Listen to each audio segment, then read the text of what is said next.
যারাই বাংলাদেশে ফ্যাসিবাদ বিরোধী শক্তি আছেন সবার প্রতি আমার সর্বশেষ আহ্বান, এক থাকুন, একতাবদ্ধ থাকুন, ছাড় দেওয়ার মানসিকতা অর্জন করুন। অন্যথায় আজকে হয়তো মনে করছেন নিরাপদে আছেন, কালকে কিন্তু আপনার অবস্থা নুরুল্লাহ নূরের মতো হবে, কালকে কিন্তু ফাঁসিবাদ ফিরে আসবে। সুতরাং এক থাকুন, এক থাকুন, এক থাকুন, এক থাকার কোনো বিকল্প নাই। নিজেরা যদি কামড়াকামড়ি করি, মারামারি করি, ওই হাসিনা কিন্তু দিল্লি বসে আছে, অট্ট হাসি দিচ্ছে। হাসিনা মনে মনে বলছে এইটাই তো চেয়েছিলাম। এখন আমরা কথা বলতে পারছি, সরকারের সমালোচনা করতে পারছি, এরকম বিভিন্ন পরিবর্তন হয়েছে। কিন্তু আমাদের আরো বেশি প্রত্যাশা ছিল যে সরকার আমাদের প্রত্যাশার শতভাগ পূরণ করতে পারবে, সেইটা হয়তো হয়নি, কিন্তু কিছু কিছু পরিবর্তন হয়েছে। সর্বশেষ বলবো, নুরুল্লাহ নূরের উপর হামলা হয়েছে, আমাদের শতাধিক নেতাকর্মী আক্রান্ত হয়েছে।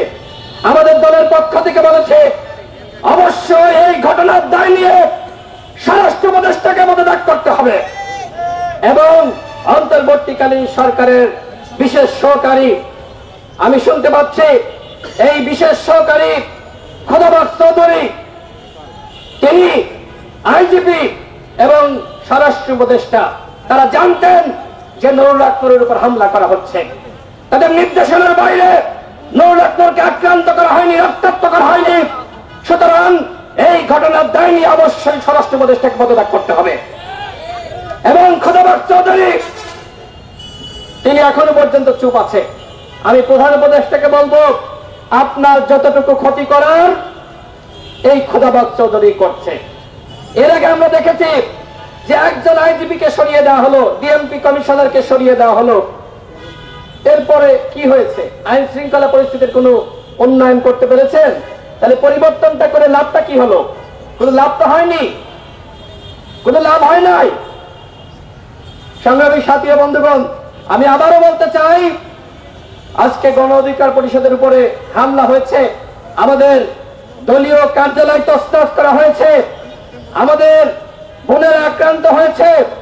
এই ঘটনার যদি বিচার না হয় তাহলে বাংলাদেশে আর কোন ঘটনার বিচার হবে না।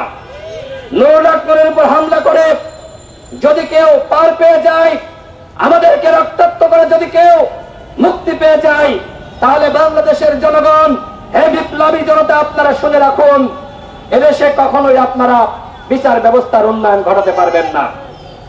সুতরাং আমাদের সবাইকে এক এবং ঐক্যবদ্ধ হয়ে কাজ করতে হবে।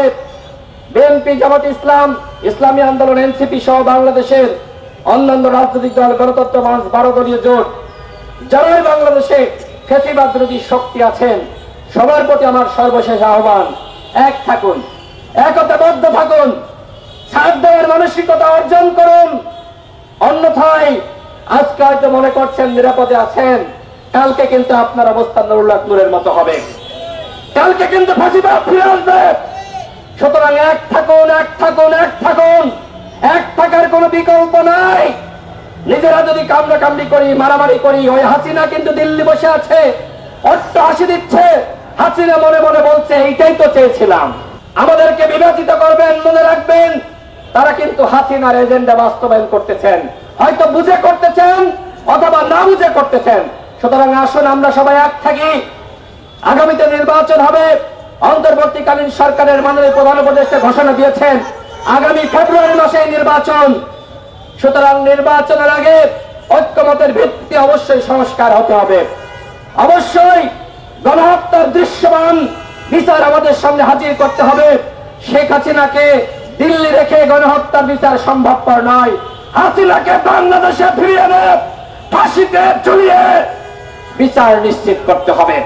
তাহলে আবু সাঈদ, মুগ্ধ যারা শহীদ হয়েছে তাদের আত্মা শান্তি পাবে, অন্যথায় এই গণঅভ্যুত্থান ব্যর্থ হবে। আমরা মার খেয়েছি, আমরা রক্ত দিয়েছি, এই গণঅভ্যুত্থান সংগঠিত করেছি। গণ অধিকার পরিষদের জন্ম না হলে কোনোভাবে গণঅভ্যুত্থান হতো না। আমরা 18 সালের পুরো সংস্কার আন্দোলন করেছি। তারপরে যদি আজকে নুরুল্লাহ নূরকে আক্রান্ত হতে হয় তাহলে আমরা তো এটা প্রত্যাশা করি নাই। সুতরাং সরকারকে বলবো এই ঘটনার সুষ্ঠু বিচার করুন।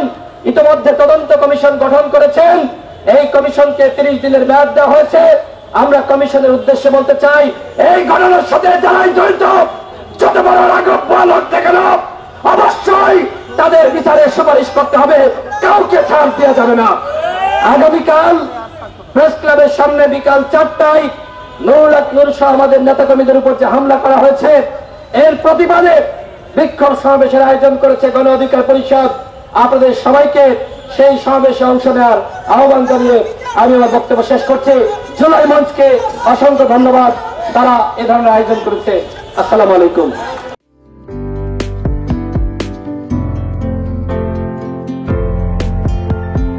পহেলা জানুয়ারি 2025 ইউটিউব জার্নালিজমের অগ্রদূত changetv.press 6 বছর পেরিয়ে পা রাখল গর্বিত সাথে। আমি অত্যন্ত আনন্দিত হলাম যে চেঞ্জ টিভি আগামী কয়েকদিনের মধ্যেই 6 বছর পূর্ণ করবে।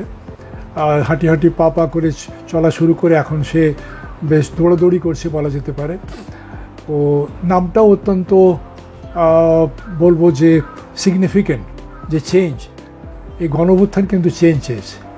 সেই হিসেবে তোমার টেলিভিশনের, তোমার এই চ্যানেলের নামের একটা যথেষ্ট মিল পাওয়া যায়। আমার প্রত্যাশা যে এই গণঅভ্যুত্থানের যে প্রত্যাশা, যে আশা আকাঙ্ক্ষা, চেঞ্জ টিভি সেটিকে এগিয়ে নিয়ে যাবে। তোমাকে শুভেচ্ছা। চেঞ্জ টিভি যারা সম্পৃক্ত আছেন, যারা কর্মী আছেন, সামনে পেছনে সকলকে আমার শুভেচ্ছা। changetv.press এক ফোঁটা হলুদও নেই। Online TV channel change TV 6 বছর ধরে ওনারা কাজ করে যাচ্ছেন। ইতিমধ্যে জনগণের হৃদয়ে স্থান করে নিয়েছেন। প্রায় 22 লাখ সাবস্ক্রাইবার আছে। আর যে কোনো অনুষ্ঠান 10 লাখের মতো মানুষ এটা প্রতিদিন মানুষ দেখে থাকে। আমিও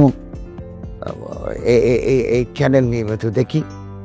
তো চেঞ্জ টিভির পক্ষে আমিরুল মোমিনিন মানিক সাহেবের উপস্থাপনা, প্রশ্নের ধরন, এগুলো জনগণ দেখতে চায়, শুনতে চায়। আমি চেঞ্জ টিভির উত্তরোত্তর সমৃদ্ধি কামনা করছি। changetv.press এক ফোঁটা হলুদও নেই।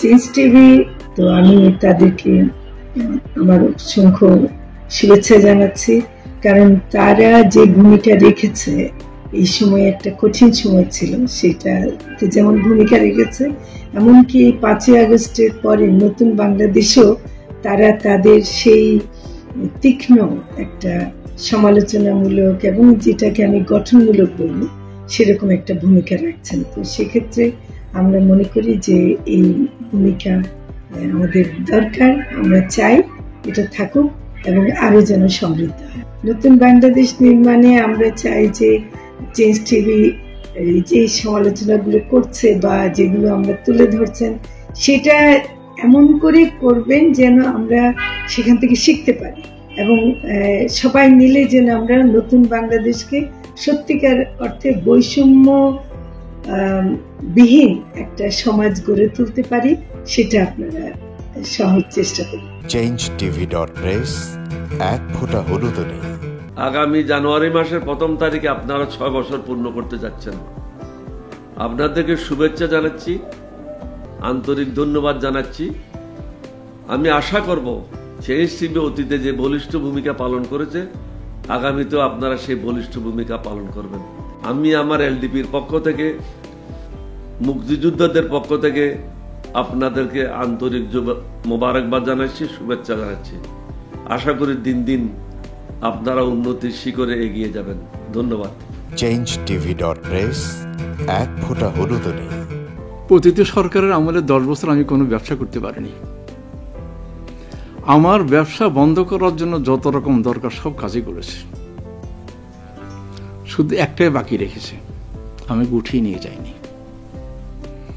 নয়া দিগন্তর মাধ্যমে যাদেরকে আমরা চেষ্টা করেছি সার্ভিস দেওয়ার জন্য, এরা আমাদের অনেকেই খোঁজ খবর রেখেছে। ব্যস্ততার জন্য হয়তো দেখা সাক্ষাৎ হয় না, কিন্তু আমি একজনকেই পেয়েছি। তিনি হলেন চেঞ্জ টিভির আমিরুল মোমিন মানিক। উনি এক সময় দিগন্ততে ছিল, সেই হিসাবে আমাদের জানাশোনা ছিল। ওনার একটা ইন্টারভিউতে আমার খুব পছন্দ হয়েছে, সেজন্য আমি ওনাকে 10:30টার সময় ফোন করেছি। উনি উত্তরে বললেন, গলাটা খুব পরিচিত, প্রথমে হয়তো নামটা বুঝে সারেননি, আমার নামটা খেয়াল করতে। আমি সাথে সাথে নাম বলেছি এবং বলল যে 3 দিনের মধ্যে আপনার সাথে আমি দেখা করব। ওনার কমিটমেন্ট অনুযায়ী সেইভাবে এসছে এবং উনি বলছে আপনার যত দুঃখের কথা সব বলেন, আমি প্রচার করব। আমি সত্যি সত্যি ওনার কাছে খুবই কৃতজ্ঞ। আমার মনে যেসব ক্ষোভ আছে, যেসব দানা বেঁধে আছে, আমি কিছুটা হালকা হয়েছি ওনার সাহায্যে। আমি চেঞ্জ টিভির উত্তরোত্তর সমৃদ্ধি কামনা করি এবং ভবিষ্যতে যেন আমার মতো এখন নাম না জানা লোককে চেঞ্জ টিভির সামনে এনে তাকে যেন উদ্বুদ্ধ করে। changetv.press এক ফোঁটা হলুদও নেই। চেঞ্জ টিভি গণতন্ত্র, ভোটাধিকার, আইনের শাসন এবং মুক্ত সাংবাদিকতা প্রতিষ্ঠায় দীর্ঘদিন যাবৎ কাজ করে যাচ্ছে। বাংলাদেশের মানুষের জনমত গঠনে এবং একটি সুন্দর বাংলাদেশ বিনির্মাণের লক্ষ্যে তথ্য এবং বস্তুনিষ্ঠ সংবাদ পরিবেশন করে গোটা জাতিকে তাক লাগিয়ে দিয়েছে। এক ফোঁটা হলুদও নেই এই স্লোগান নিয়ে কোনো প্রতিষ্ঠান, কোনো সংবাদপত্র এবং কোনো মিডিয়া কাজ করছে বলে আমার জানা নেই। এবং বস্তুনিষ্ঠ সংবাদই যাদের প্রেরণা, যাদের একদল বস্তুনিষ্ঠ সংবাদকর্মী নিরলসভাবে একটা সুন্দর বাংলাদেশ গড়ার জন্য ক্ষুধা, দারিদ্র্যমুক্ত, শোষণমুক্ত, ইনসাফ ভিত্তিক একটা কল্যাণ রাষ্ট্র প্রতিষ্ঠার জন্য নিরলসভাবে কাজ করে যাচ্ছে, তার নাম হচ্ছে চেঞ্জ টিভি। বাংলাদেশ লেবার পার্টির পক্ষ থেকে আমি চেঞ্জ টিভির দর্শক, শ্রোতা এবং কলাকুশলী, বিজ্ঞাপনদাতা সবাইকে জানাই আন্তরিক শুভেচ্ছা, অভিনন্দন। 6টি বছর খুব বেশি নয়, 6টি মাস বা বছর একটা শিশু বয়স থাকে। এই শিশু বয়সে চেঞ্জ টিভি যা অর্জন করেছে তা কৈশোরে গিয়ে হয়তো আরও অনেক অনেক বড় আকারে ধারণ করবে। আমি বিশ্বাস করি যে বাংলাদেশের চেঞ্জ টিভি শুধু অনলাইন ভিত্তিক নয়, এটাকে আমরা স্যাটেলাইট হিসাবে দেখতে চাই। বাংলাদেশের মানুষ এই চেঞ্জ টিভির মাধ্যমে আরেকটি স্বপ্নকে তারা বাস্তবায়নের দিকে এগিয়ে যাবে। changetv.press এক ফোঁটা হলুদও নেই।